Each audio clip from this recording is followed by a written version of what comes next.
A gente está estudando o Evangelho de Marcos. Hoje eu quero que vocês abram comigo em Marcos, no capítulo 6, por favor. Marcos, capítulo 6. Nós vamos ler do verso 1 ao 6 nessa manhã. A minha versão é a Almeida, tá? Revista e atualizada. Marcos, capítulo 6, no verso 1, diz assim: Tendo Jesus partido dali onde? De Cafarnaum, onde ele estava, foi para sua terra e os seus discípulos o acompanharam. Chegando o sábado, passou a ensinar na sinagoga. E muitos, ouvindo-o, se maravilhavam, dizendo: De onde vem a este estas coisas? Que sabedoria é essa que lhe foi dada? E como se fazem tais maravilhas por suas mãos? Não é esse o filho do carpinteiro, filho de Maria, irmão de Tiago, José, Judas e Simão? E não vivem aqui entre nós as suas irmãs? E escandalizavam-se nele. Jesus, porém, lhes disse: Não há profeta sem honra senão em sua terra, entre os seus parentes e na sua casa.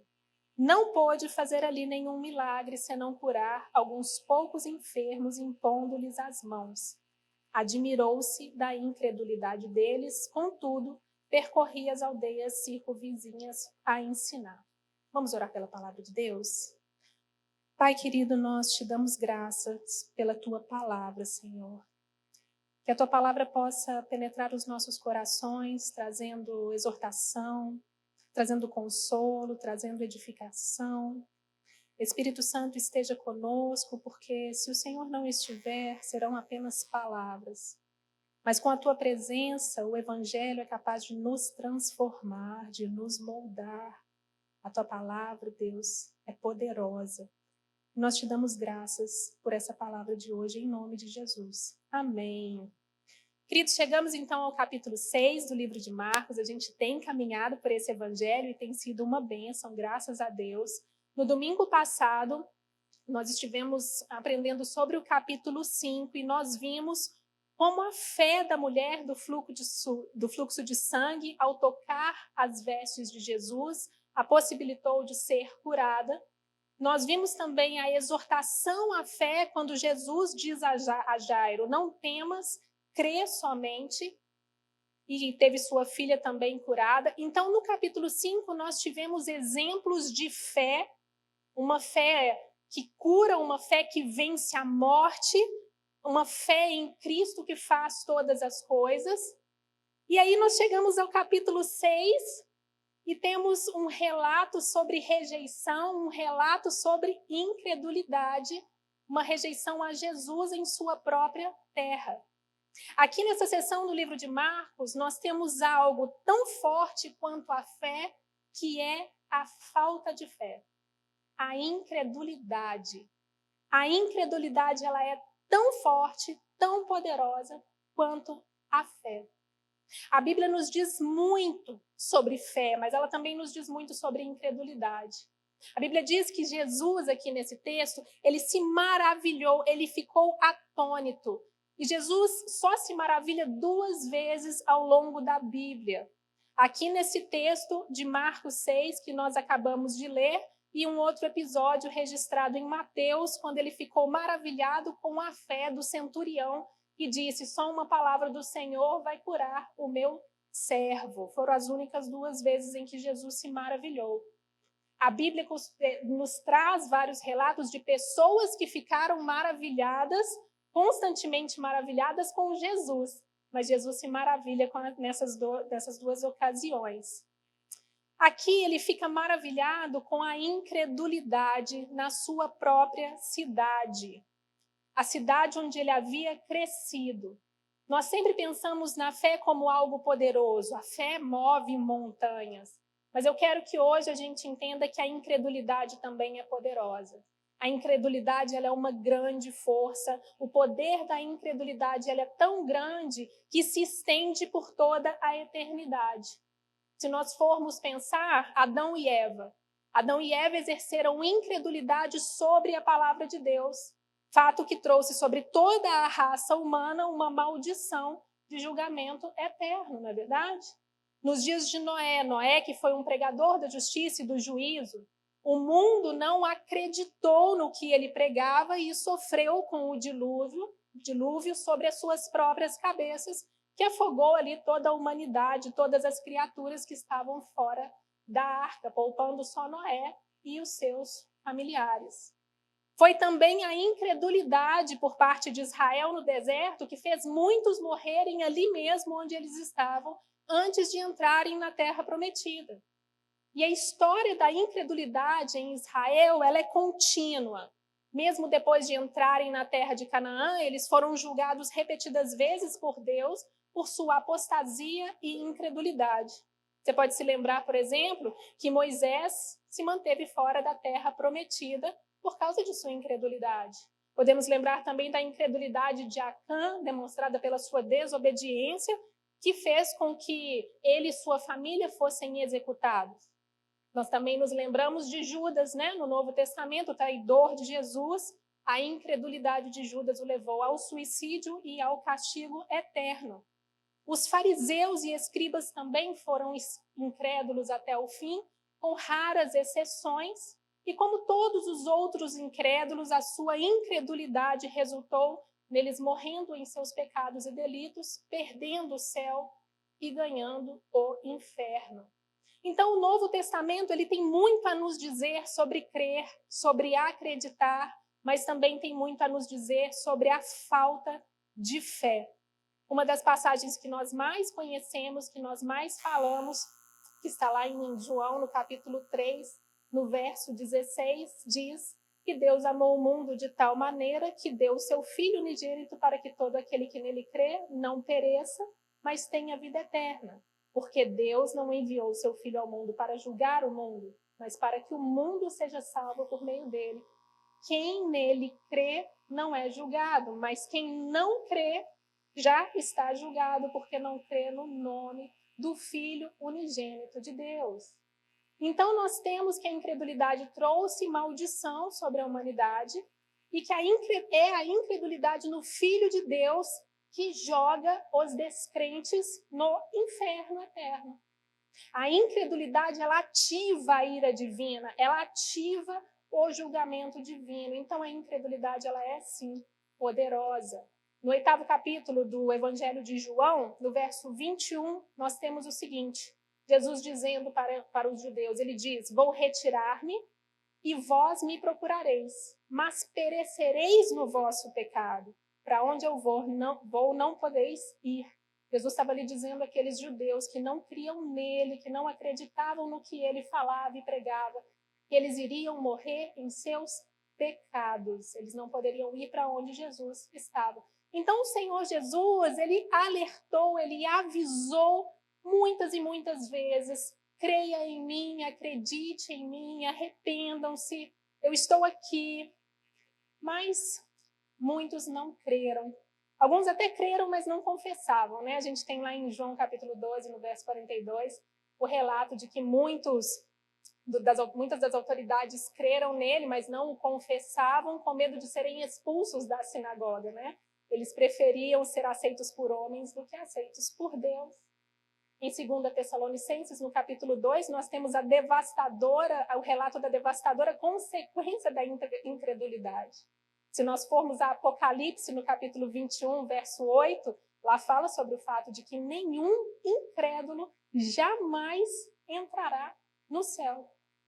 Então, essa passagem que nós acabamos de ler, de Marcos 6, talvez mais do que qualquer outra nos evangelhos, mostra para nós o poder da incredulidade.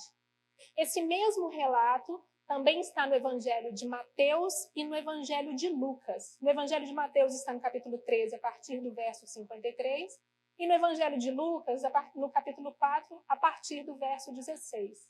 E nós consideramos que sejam os mesmos relatos, porque primeiro que o esboço da história geral, ele é o mesmo, né? Nós temos Jesus ali num sábado na sua cidade, pregando na sinagoga, resultando em surpresa, criticismo e rejeição. Nós temos ali os mesmos ditos, né? O mesmo contexto, as mesmas falas. E nós temos o pano de fundo histórico também, que confirma porque a rejeição a Jesus, que a rejeição que ele sofreu em Nazaré não foi no início do seu ministério, mas foi mais do meio para o final. Lucas tem um relato mais detalhado de toda essa história, é onde ela está mais longa, porque traz também o corpo da pregação de Jesus. Mostra o que Jesus pregou, que foi lá em Isaías. Então vamos entender um pouco o contexto, vamos nos situar para a gente poder mergulhar nesse texto. Esse texto ele fecha a primeira sessão do Evangelho de Marcos. A sessão ela começou com uma introdução do propósito do livro de Marcos, que era falar do Filho de Deus, o Senhor Jesus Cristo. E aí nós vimos que a sua vinda foi um cumprimento da profecia, da profecia dos profetas no Antigo Testamento. O evangelho começa a se desenrolar e nós vemos Jesus pregando o evangelho, depois chamando os seus discípulos. Daí, no 2º e 3º capítulos, ele ensina as pessoas. No 4º, 5º capítulo, tem mais ensino, tem mais milagres, libertação de demônios, perigo, morte, enfim. Na semana passada, nós vimos o grande poder da cura de Jesus, inclusive sobre a morte, quando ele traz de volta à vida a filha de Jairo. Vimos o poder de Jesus ali sobre as enfermidades, quando ele restaura a saúde daquela mulher com fluxo de sangue. E no finalzinho do capítulo 5, por volta do verso 42, nós temos um resumo de como Jesus foi recebido na Galileia. Assim que Jesus restaura a vida da filha de Jairo, eles ficam sobremaneira admirados. Eles ficam admirados com Jesus. Essa é a reação e resume tudo, e resume como a Galileia recebeu Jesus. Surpresa, empolgação, curiosidade, espanto. A gente precisa entender que isso não é igual à fé. Isso não é igual a arrependimento e, portanto, isso não é igual à salvação.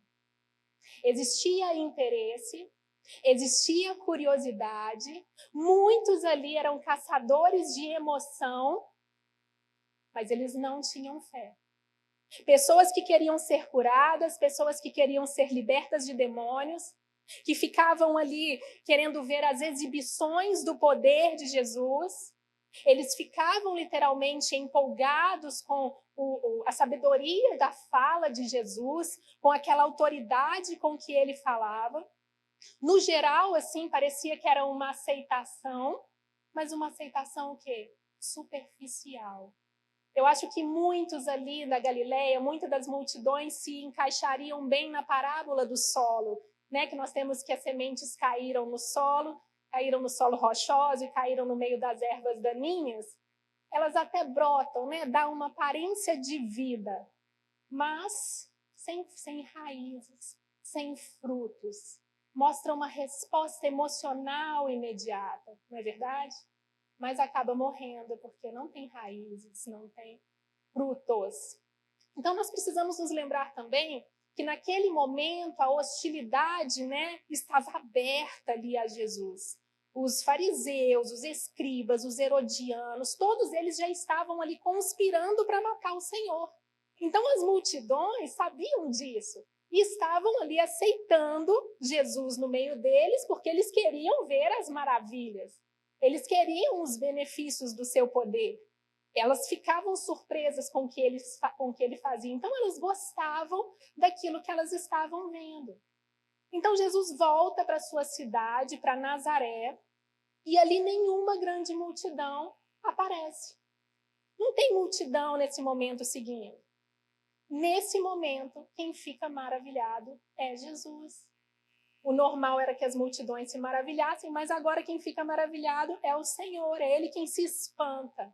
Então vamos caminhar no texto. O verso 1 diz assim: Tendo Jesus partido dali, foi para sua terra e os seus discípulos o acompanharam. Algum tempo, a gente não sabe quanto tempo, depois de deixar Cafarnaum, ele vai para Nazaré. Jesus entra em sua cidade. Sua cidade aqui é onde Jesus havia crescido. Jesus nasceu em Belém da Judéia, mas ele cresceu em Nazaré. A palavra terra aqui, ela dá a conotação de terra do seu pai, o local onde ele foi criado. E o texto fala que ele não teve aceitação da sua cidade. Nenhuma aceitação. Inclusive, ele não teve aceitação da sua família. Se a gente for lá em Marcos, no capítulo 3, no verso 21, não sei se vocês vão se lembrar, mas o texto diz que, e quando os parentes de Jesus ouviram isso, ouviram o quê? O que ele estava falando, o que ele estava fazendo, eles saíram para prender Jesus, porque eles diziam, ele está fora de si. Então, os seus próprios parentes diziam, ele está louco, ele enlouqueceu, e se coloca no lugar deles. Eles viram Jesus crescendo, eles estavam com Jesus enquanto ele crescia, passaram cerca de 30 anos ali com Jesus até o começo de seu ministério, e eles começaram a ver que Jesus tinha poderes, começaram a ver as palavras de sabedoria que saía da boca dele, pensaram, ele enlouqueceu. Ele não tinha feito tais milagres como ele fez em Cafarnaum, ele não tinha feito em Nazaré. Mas as notícias sobre os milagres corriam. Cafarnaum ficava a cerca de 40 quilômetros de Nazaré. Então, a notícia corria solta. Então, eles estavam ali tentando processar tudo aquilo, mas eles pensavam que Jesus tinha enlouquecido. Tanto é que no verso 31 desse capítulo 3, eles vão até Jesus enquanto Jesus ensinava para tentar tirar Jesus daquela situação pública. Eles queriam salvar Jesus do público e o público de Jesus. Então eles pensavam, ele está louco, né? Lá em João, no capítulo 7 também, a gente lê que a sua família não acreditava nele, os seus irmãos não acreditavam nele. Então, se em Marcos, no capítulo 3, a gente tem a família de Jesus saindo de Nazaré e indo a Cafarnaum para resgatá-lo ali, para impedi-lo, agora a gente tem Jesus fazendo o caminho contrário. Jesus sai de Cafarnaum e vai para Nazaré. Mas ele não vai para Nazaré com a intenção de uma visita particular ou de um descanso. E nós sabemos disso porque Jesus leva com ele os seus discípulos. Ele leva os 12 com ele. E o texto continua. O verso 2 diz assim. Chegando o sábado, passou a ensinar na sinagoga. E muitos ouvindo se maravilhavam, dizendo, de onde vem a este essas coisas? Que sabedoria é essa que lhe foi dada? E como se fazem tais maravilhas por suas mãos? Não é esse o carpinteiro, filho de Maria, irmão de Tiago, José, Judas e Simão? E não vivem aqui entre nós as suas irmãs? E escandalizaram-se nele. Então era sábado, né? E no sábado, o rabino, tradicionalmente, o que ele fazia? Ele começava a ensinar nas sinagogas. Aqui, gente, é muito importante a gente conhecer um pouquinho sobre as sinagogas, né? A gente ainda não falou sobre isso aqui na igreja, e é legal a gente conhecer esses detalhes para a gente entrar no texto. Então, vamos entender um pouquinho o que é sinagoga? Sinagoga é diferente de templo. A gente não sabe com exatidão quando a origem, né, o tempo de que as sinagogas surgiram, mas no Novo Testamento, as sinagogas já eram uma instituição importante e ela já era presente em vários lugares. Até os dias do cativeiro da Babilônia, a sinagoga ainda não tinha conquistado um lugar permanente na vida do judeu. Algumas autoridades até acreditam que as sinagogas surgiram por volta do tempo de Esdras ali. Qualquer que tenha sido o motivo, a necessidade da construção da sinagoga se deu por 2 motivos. Primeiro, a destruição do templo, e segundo, que o número de pessoas que morava longe de Jerusalém era grande, então eles queriam um lugar para adorar o Senhor. Então as sinagogas começaram a aparecer por todos os cantos. Em algumas situações, uma cidade tinha várias sinagogas. E o que fez da sinagoga uma instituição importante? É porque muitos serviços que elas prestavam à comunidade, eles eram preciosos. A sinagoga era um lugar onde a lei de Deus, a lei santa de Deus, ela era lida e explicada ao povo. E aí, quando isso era feito da maneira correta, obedecendo às Escrituras, lendo as Escrituras, os benefícios, né, as bênçãos, elas vinham. Mas quando os rabinos acrescentavam os ditos deles, as leis deles, à palavra de Deus, já as bênçãos nunca chegavam. A existência do templo e da sinagoga, ela nunca criou nenhum problema, sabe? As duas instituições, elas viviam até juntas, mas no templo a ênfase era sempre dada às ofertas e nas sinagogas residia no ensino. Então o templo e a sinagoga não rivalizavam E a sinagoga se tornou uma instituição muito importante. Era um lugar onde as pessoas derramavam os seus corações, onde elas agradeciam a Deus, né, por tudo que acontecia na vida delas. Era uma escola de nível básico, tinha várias salinhas dentro da sinagoga, onde os rabinos podiam ensinar os mais jovens. Algumas sinagogas tinham até acomodações para os rabinos e suas famílias, ou para pessoas que não tinham onde ficar. E a sinagoga tinha uma liberdade muito interessante. O fato de que uma pessoa chegasse lá e ela fosse uma pessoa que conhecesse as escrituras, que fosse capaz de ler e de ensinar as escrituras, ela era convidada pelo chefe da sinagoga para ensinar naquele dia. Ela era encorajada a trazer uma mensagem para a congregação.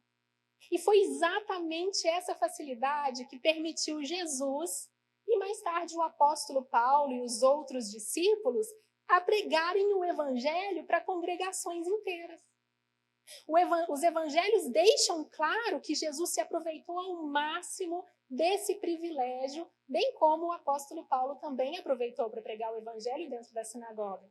Então, pelo fato da sinagoga ser frequentada tanto pelos judeus quanto por aqueles tementes a Deus que tinham largado o paganismo, ali era uma audiência ampla e que eles podiam pregar o evangelho. Então, a sinagoga foi um instrumento de Deus, um dos meios mais importantes para a expansão do evangelho, tanto entre judeus quanto entre os gentios.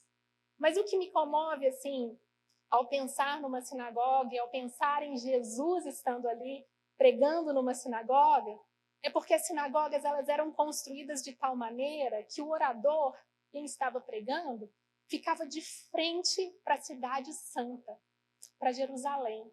Elas eram posicionadas de forma que o pregador estava sempre virado para Jerusalém e as pessoas que saíam em direção da cidade santa.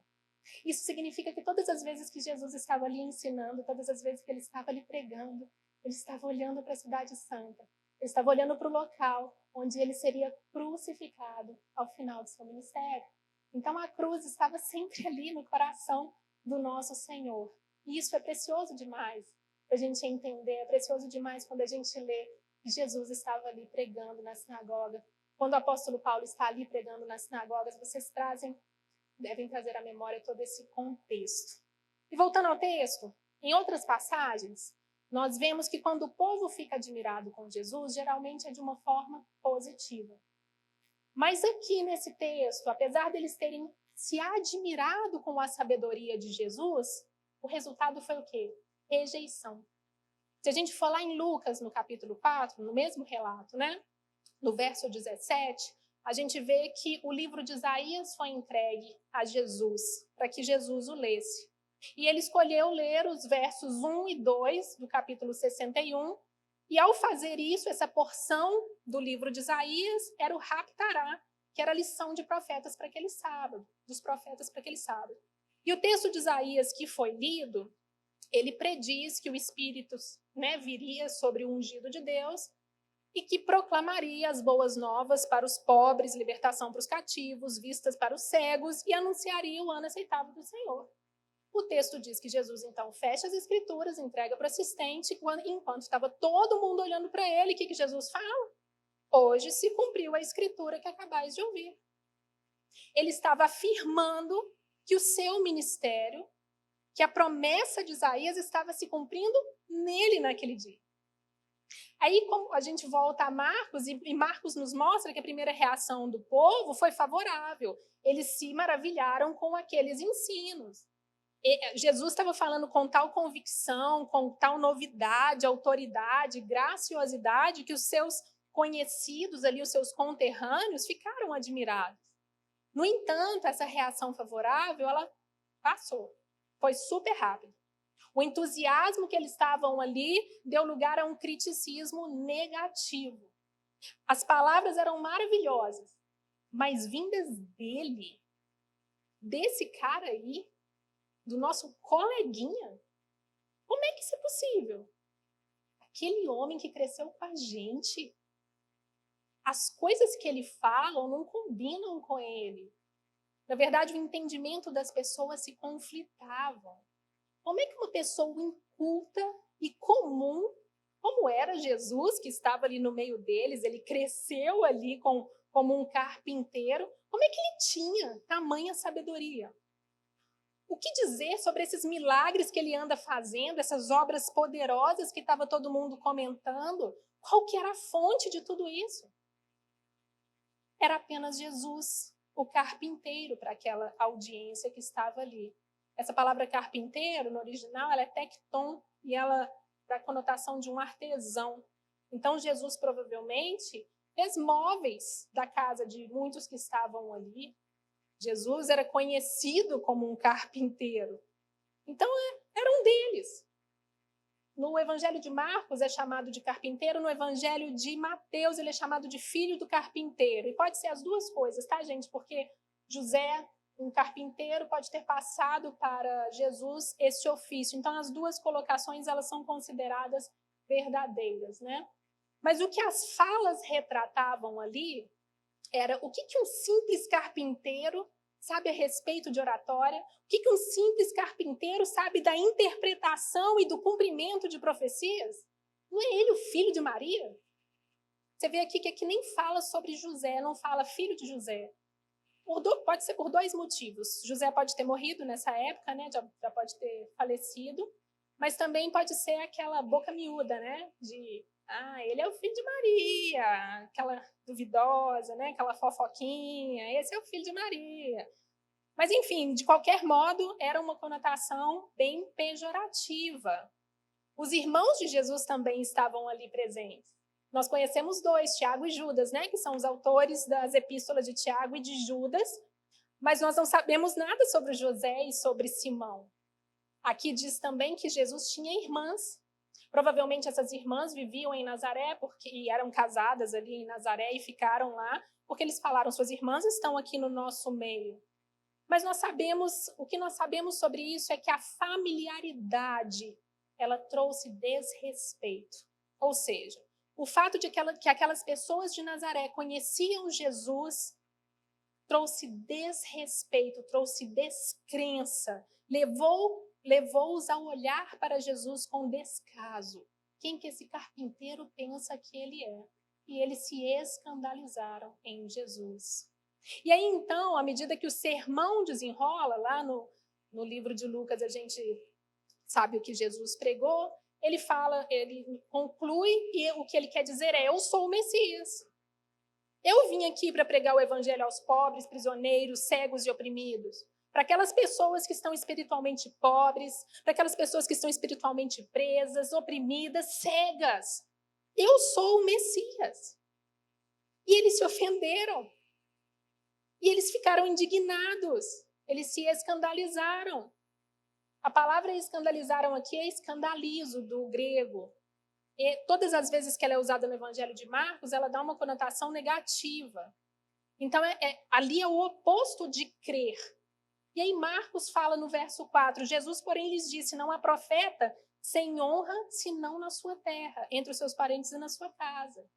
Esse verso 4 é um provérbio muito conhecido por aquela audiência. Esse provérbio também está lá em Lucas, no capítulo 4, e em João, no capítulo 4 também. Jesus quis mostrar a eles, através dessa fala, que eles não o receberiam porque eles eram como as gerações antigas, como as gerações antes dele. Porque lá em Lucas, Jesus vira para eles e fala assim, aqui, vocês se lembram do profeta Elias? Haviam muitas viúvas em Israel nos dias de Elias, quando a fome veio. Mas ainda assim, Deus nunca enviou Elias para nenhuma viúva na terra de Israel. Não havia uma viúva em Israel digna de um profeta. E sabe onde Elias teve que ir? Para uma viúva lá em Sarepta, na terra de Sidom, numa área gentia, numa área em que eles adoravam Baal. Elias virou as costas para Israel por causa da sua incredulidade. Jesus fala também, você se lembra de Eliseu, do profeta Eliseu? Haviam muitos leprosos em Israel na época de Eliseu. Mas Deus não foi a nenhum desses leprosos. Deus foi a um fronteiriço chamado Naamã, que era sírio. E aí Deus o curou. É a mesma velha história, Jesus está falando com eles. Deus não é capaz de se mover no meio de vocês por causa da sua incredulidade. Porque vocês não o reconhecem. Porque vocês querem continuar pobres, prisioneiros, cegos e oprimidos, numa condição de pecado total. Sem saber que vocês são desesperadamente necessitados da graça salvadora de Deus. Jesus era o profeta maior, ele era maior que Moisés, ele era maior que Elias, maior que Eliseu. Mas aquelas pessoas perto dele não o reconheciam. E aí, quando nós voltamos lá em Lucas, no verso 28, no capítulo 4, verso 28, olha o que acontece. Todos na sinagoga, ouvindo essas coisas, se encheram de ira. E eles se levantaram, o expulsaram da cidade, levaram ele até o topo da colina onde a cidade tinha sido construída, para jogar Jesus dali. Para atirar Jesus de um precipício. Tudo por quê? Por causa de uma pregação. Por causa de um sermão. Pessoas que o conheceram, pessoas que cresceram com ele em uma pequena vila, a sua própria família, eles estavam tentando matá-lo por causa de um sermão, mas Jesus passa pelo meio deles e segue o seu caminho.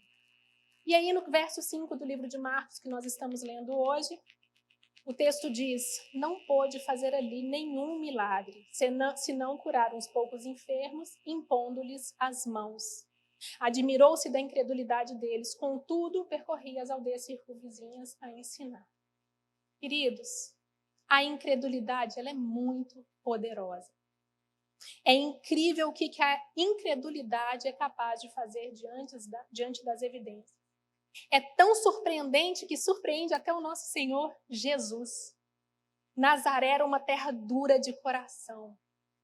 Será que nós temos dureza de coração nos dias de hoje?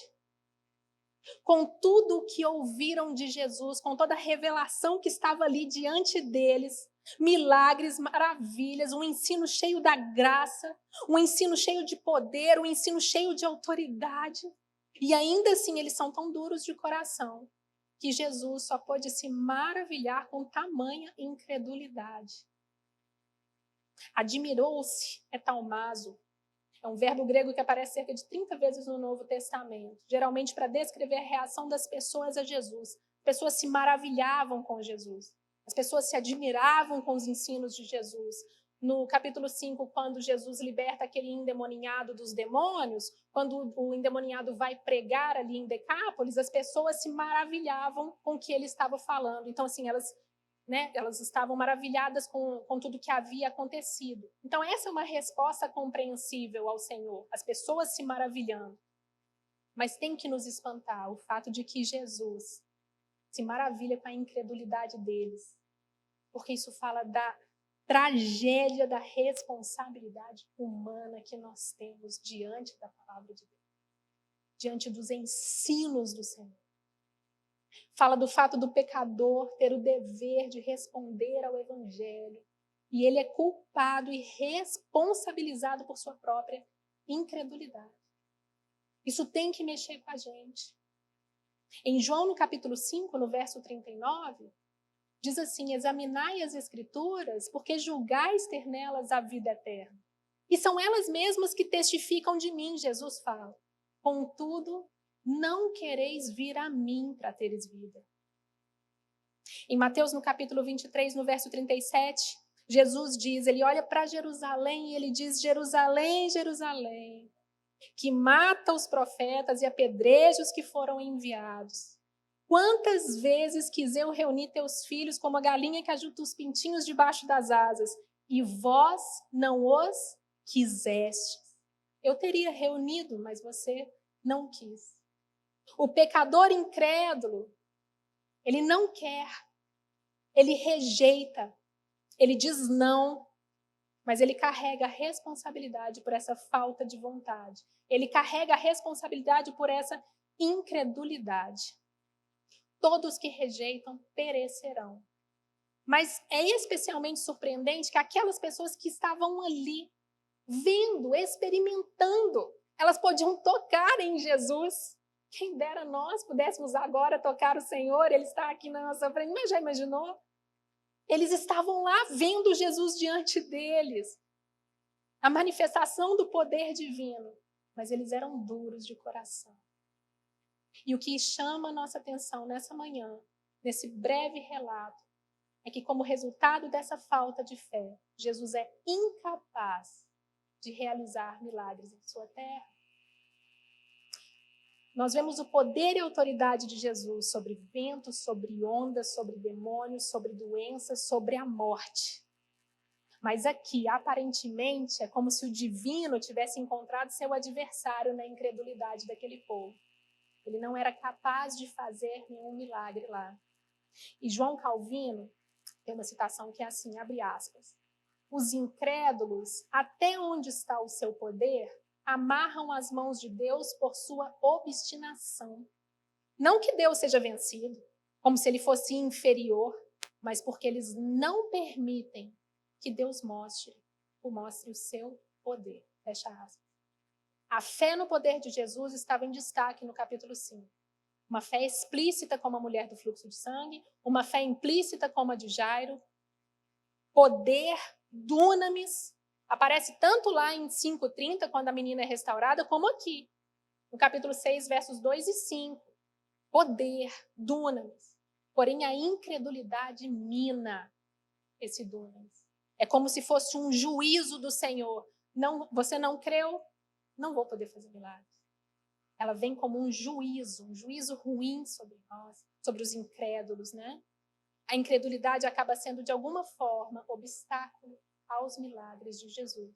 Então, o que Marcos está tentando fazer é mostrar ao leitor que, ainda que retoricamente, a fé, a eficácia da fé, a fé é muito poderosa. Ele demonstra que a incredulidade ela é um sério obstáculo ao poder de Jesus, até na expansão da missão do reino. A fé é algo tão poderoso que o próprio Jesus se pega atônito ao ver a falta de fé daquele povo.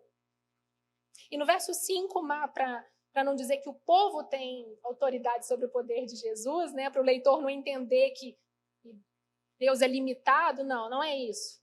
Jesus fez, ele curou algumas pessoas. Mas é para entender que a incredulidade ela é tão poderosa ao ponto de não permitir que nós possamos experimentar o dunamis de Jesus em nossas vidas. O verdadeiro discípulo de Cristo, gente, ele experimenta do poder, do descanso, da confiança no Senhor. Confiança no Senhor. Uma jornada em que nós não precisamos ter medo das dificuldades, das tribulações, dos desafios, dos percalços, das dores, porque nós estamos diante do Senhor Jesus. Nas situações mais traumáticas da vida, nós somos chamados a ter fé em Cristo Senhor, que é poderoso sobre a vida e é poderoso sobre a morte. Então, mesmo tendo crises terminais, pessoas doentes, pessoas que estão nos hospitais, pessoas que estão entristecidas, pessoas que estão até chateadas, né? Para dizer que é uma coisa simples, mas cada um conhece a sua dor. Precisamos confiar no Senhor, precisamos ter a nossa fé aumentada. A confiança em Jesus, ela não é uma promessa de que os enfermos serão curados e de que os mortos serão ressuscitados agora, não. Mas ela nos faz descansar no fato de que um dia no futuro, com certeza, ele aniquilará toda doença e morte. Mas até aquele momento de glória, nós, seguidores de Cristo, somos chamados a ter uma fé destemida nele. Enquanto nós caminhamos em discipulado com o Senhor, nós precisamos demonstrar uma fé destemida, uma fé eficaz, uma fé como a da mulher do fluxo de sangue, uma fé como a de Jairo, uma fé que descansa no Senhor e que nos leva a experimentar desse poder, desse dunamis em nossas vidas. Então, embora nada possa impedir a obra soberana de Deus, a falta de fé definitivamente vai impedir que o discípulo experimente o magnífico poder de Deus sobre sua vida. A incredulidade rejeita o sagrado sobrenatural, rejeita as bênçãos de Deus, e não é à toa que Jesus ficou tão maravilhado. As cartas às 7 igrejas do Apocalipse trazem uma exortação que serve para nós hoje, nessa manhã de domingo. Quem tem ouvidos para ouvir, ouça. Eu quero finalizar hoje lendo um texto em Isaías, no capítulo 59, no verso 1. Isaías, capítulo 59, verso 1. O texto diz assim: Eis que a mão do Senhor não está encolhida para que não possa salvar, nem surdo o seu ouvido para não poder ouvir. Mas as vossas iniquidades fazem separação entre vós e o vosso Deus. E os vossos pecados encobrem o seu rosto de vós, para que não vos ouça. Porque as vossas mãos estão contaminadas de sangue, e os vossos dedos de iniquidade. Os vossos lábios falam mentira, e a vossa língua profere maldade. Queridos, Deus não está dormindo. Deus nunca dormiu. Ele continua a fazer, ele continua a dizer: creia no meu filho, creia em Jesus. Eu deixei o Evangelho, eu deixei a Bíblia Sagrada, eu deixei tudo para vocês, creiam. Eu não sei o que está acontecendo na sua vida, não sei o que você pode estar passando, mas você precisa identificar áreas da sua vida em que você não crê no nosso Senhor. Muitas pessoas têm sido contaminadas por um evangelho mentiroso. Muitas pessoas têm sido levadas a escutar o que adoça, a boca, o que faz cosquinhas nos ouvidos. Muitas pessoas escolhem rejeitar a verdade para viver de acordo com o que querem. E não creem que a Bíblia é um livro para hoje. Não creem que a Bíblia é um livro atual, é um livro vivo, é um livro eficaz, que penetra bem profundo em nossas almas. Nós precisamos estar atentos. Será que estamos duvidando do Senhor? Será que há partes da Bíblia que nós queremos seguir e partes da Bíblia que nós não queremos seguir? Às vezes não é comodismo, às vezes é falta de fé. Falta de fé de que tudo que contém na palavra do Senhor é a mais pura verdade. Jesus está vivo. E Ele vai voltar. Ele vai voltar. Eu não sei você, mas eu quero todos os dias que a minha fé seja aumentada. Eu quero experimentar do dunamis do Senhor na minha vida. E não, Ele não precisa fazer nada extraordinário. Não precisa me deixar num nível acima de absolutamente nada. Os livramentos invisíveis de Deus já são graça sobre graça nas nossas vidas. O que vem demais é bônus. Mas o que o Senhor fez por nós é nos dar vida eterna. Esse é o nosso maior presente. Amém?